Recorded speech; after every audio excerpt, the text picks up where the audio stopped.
7 मार्च 1971 ये वो ऐतिहासिक दिन था जब शेख मुजीबुर रहमान ने बांग्लादेश को एक इंडिपेंडेंट देश घोषित कर दिया था। इससे पहले ये इलाका वेस्ट पाकिस्तान के नाम से जाना जाता था।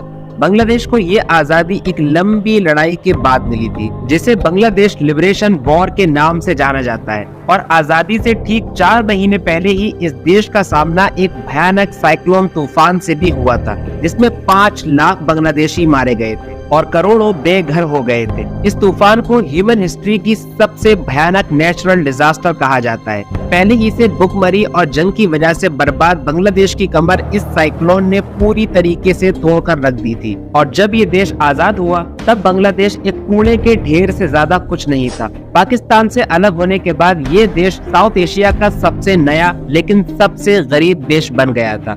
हेल्थ इंफ्रास्ट्रक्चर की हालत ये थी कि लोग छोटी छोटी बीमारियों से मर जाया करते थे और लाइफ एक्सपेक्टेंसी सिर्फ 26 साल थी। साथ ही साथ चाइल्ड मोर्टेलिटी रेट 37% तक पहुंच गया था। मतलब हर 3 में से 2 बच्चे 5 साल की एज तक पहुंचने से पहले ही मर जाया करते थे। दुनिया बांग्लादेश को एक गरीब और वीरान देश की नजर से देख रही थी, एक ऐसा देश जिसके नसीब में गरीबी, भुखमरी और लाचारी लिखी जा चुकी थी। लेकिन आज ये नजरिया बदल चुका है। इंटरनेशनल लेवल पर आज बांग्लादेश तरक्की और प्रोग्रेस का सिंबल माना जाता है। पिछले 30 सालों में यहाँ की गवर्नमेंट्स ने ऐसे फैसले लिए हैं जिन्होंने इस देश की किस्मत को नए सिरे से लिखा है। आज के बांग्लादेश की लाइफ एक्सपेक्टेंसी 180% की तेजी से ऊपर जा रही है और इस देश की इकोनॉमी दुनिया की फास्टेस्ट ग्रोइंग इकोनॉमी बन चुकी है, जबकि इसकी पर कैपिटा इनकम अपने पुराने पड़ोसी पाकिस्तान से 50% तक ऊपर हो चुकी है। और साल 2030 तक बांग्लादेश की इकोनॉमी भी पाकिस्तान से डबल हो जाएगी।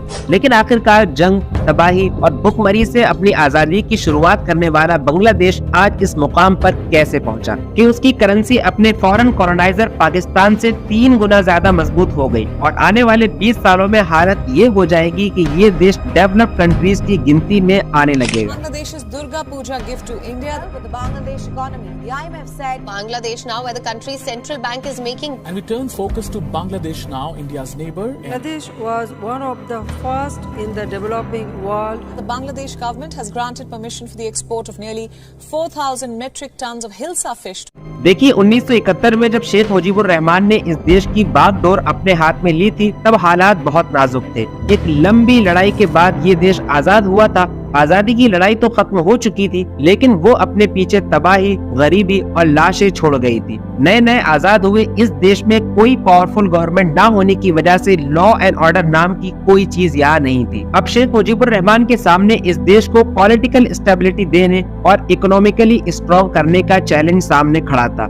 अवामी लीग पार्टी के इस नेता ने प्राइम मिनिस्टर की कुर्सी संभाली और बर्बादी के बिल्कुल करीब पहुंच चुके इस देश को खुशहाल बनाने की जिम्मेदारी उठाई। गवर्नमेंट में आते ही शेख मुजीबुर रहमान ने देश के सारे बैंक और लगभग 700 इंडस्ट्रीज को नेशनलाइज कर दिया। ये फैसला उस वक्त बहुत मुश्किल लेकिन बहुत जरूरी था, क्योंकि बांग्लादेश के लगभग सारे ही बड़े बिजनेसमैन उनकी पार्टी के सपोर्टर थे। हालांकि उन्होंने बैंकिंग, इंश्योरेंस और अक्सर इंडस्ट्रीज को नेशनलाइज कर दिया था, लेकिन फिर भी करप्शन और हाई क्राइम रेट जैसी मुश्किलें उनके रास्ते में खड़ी थी। बची कुछ कसर यूनाइटेड नेशन ने बांग्लादेश की फॉरेन एड रोक करके पूरी कर दी और अभी अभी पैदा हुआ ये देश बिल्कुल अकेला पड़ गया। हालात यहाँ तक पहुँच गए कि सिर्फ 9 महीने के अंदर खाने पीने की चीजों की कमी की वजह से 15 लाख लोग मौत के घाट उतर गए। इन्फ्लेशन रेट 400% तक ज्यादा हो गया और जो अनाज आम जनता तक पहुंचना चाहिए था उसे इंडस्ट्रियलिस्ट और अमीर लोगों के लिए स्टॉक किया जाने लगा था। साथ ही साथ पाकिस्तान के खिलाफ लिबरेशन वॉर में हिस्सा लेने वाले अक्सर लीडर भी इस देश के इकोनॉमिक एसेट और पॉलिटिकल इंस्टीट्यूशन पर कब्जा करने के लिए तैयार बैठे थे। ऐसे में जरूरत थी एक स्ट्रॉन्ग गवर्नमेंट की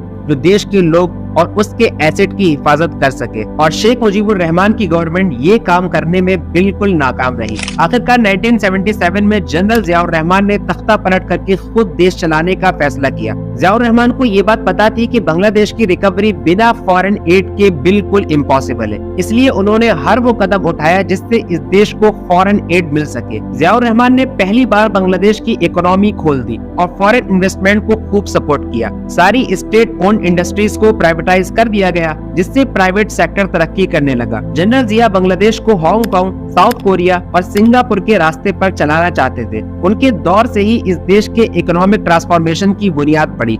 और इस देश की तरक्की का स्टेज वहीं से सेट हुआ। इकोनॉमी प्राइवेट हुई तो प्राइवेट सेक्टर्स में लोगों को खूब जॉब्स मिली और धीरे धीरे बांग्लादेश में गरीबी का स्तर कम होने लगा। और फिर इस मोड़ पर सामने आए मोहम्मद यूनुस, जो कि बांग्लादेश के जाने माने इकोनॉमिस्ट थे। उन्होंने दुनिया को माइक्रो क्रेडिट का कॉन्सेप्ट दिया था, जिसका मतलब था छोटे बिजनेसमैन को बिजनेस सेट करने के लिए कम इंटरेस्ट रेट पर लोन देना। बाद में चलकर 2006 में उनको इस कॉन्सेप्ट की इन्वेंशन की वजह से नोबेल प्राइज भी दिया गया। उनका ये फॉर्मूला काम कर गया और नए छोटे छोटे बिजनेस एंटरप्राइजेस भी मार्केट में आ गए। इसके अलावा कई एनजीओज ने भी हेल्थ केयर और एजुकेशन जैसी फील्ड में जमकर काम करना शुरू कर दिया, जिससे बांग्लादेश की ओवरऑल तस्वीर पहले से अच्छी होने लगी थी। यहाँ तक कि देश भर में चाइल्ड डेथ भी 90% तक कम हो गई थी। मार्शल लॉ हटा तो इस देश ने इंडिया की तरह एक पार्लियामेंट्री डेमोक्रेसी की तरफ कदम बढ़ाया और धीरे धीरे कई इंडस्ट्रीज यहाँ पर तरक्की करने लगी। लेकिन इस बीच गारमेंट इंडस्ट्री बांग्लादेश की इकोनॉमी की बैकबोन की हैसियत से उभरी।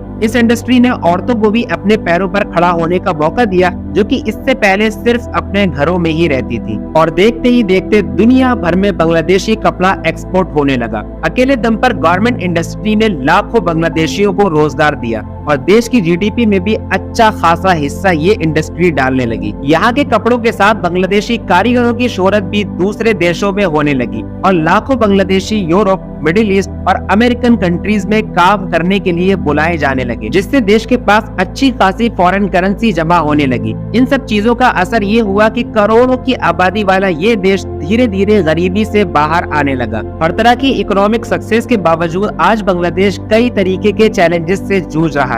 जैसे बांग्लादेश की इकोनॉमी काफी हद तक गारमेंट इंडस्ट्री पर डिपेंड हो चुकी है। आज भी बांग्लादेशी सिर्फ गारमेंट इंडस्ट्री से पर ईयर $4 बिलियन कमाते हैं। इसका मतलब ये कि अगर इस इंडस्ट्री का डिक्लाइन होता है तो पूरा का पूरा बांग्लादेश कोलैप्स कर जाएगा। इसके अलावा रैपिड अर्बनाइजेशन की वजह से भी यहाँ के शहरों में लगातार आबादी बढ़ रही है। सिर्फ राजधानी ढाका में 2,24,78,000 लोग रहते हैं और ये आबादी हर साल 3% की स्पीड से बढ़ रही है। इन सब के बावजूद बांग्लादेश ने एज अ कंट्री खुद को साबित किया है, क्योंकि ओवरसीज कंट्रीज में बांग्लादेशी मजदूर सबसे कम मजदूरी पर काम करने पर राजी हो जाते हैं। इसलिए इनकी बाहर देशों में बहुत ज्यादा डिमांड है, जिसकी वजह से फॉरेन करेंसी का अच्छा खासा एक्सचेंज इस देश के खजाने में मौजूद है। तभी सिर्फ 52 साल पुराना ये देश 76 साल पुराने पाकिस्तान से इतना आगे निकल चुका है। वैसे आपको क्या लगता है, क्या आने वाले 20 सालों में बांग्लादेश एक डेवलप्ड नेशन बन पाएगा?